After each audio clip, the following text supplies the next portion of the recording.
Tonight, we are taking you through the steps that ultimately reopened an Atlanta hotel. A Legionnaire's disease outbreak closed the Sheraton Hotel for about a month. CBS 46's Ashley Thompson joins us live outside of the Sheraton that got the okay just about 24 hours ago to reopen. That's right, Sean. It's definitely quieter than usual, but they are getting back into the swing of things. The water system has been completely flushed and all 763 rooms were inspected. The day after the Sheraton Atlanta was cleared to reopen, CBS 46 checked into the hotel. At the front desk, guests are being given a notice informing them of the Legionella outbreak. Our room was clean, but we did notice air fresheners on each floor and the ice machines out of order.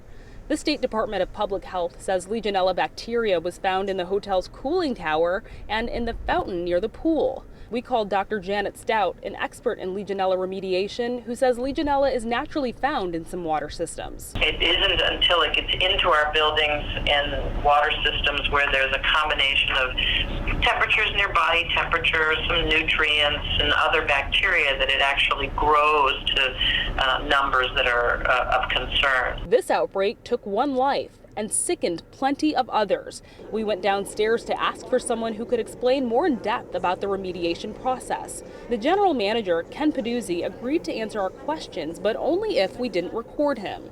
He says remediation included cleaning water lines with high amounts of chlorine tested every 4 hours. He says the process involved environmentalists, epidemiologists, and outside labs. Dr. Stout says that sounds about right. Very, very high amounts of chlorine in the water, or sometimes they will recommend turning the hot water temperature up very, very high. Peduzzi tells me ice machines will remain out of order until filters are changed, and the fountain will remain off.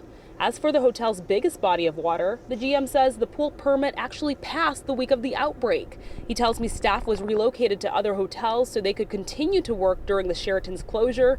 And when I asked if he would have done anything differently, he admitted there was chaos the day guests were asked to leave the hotel.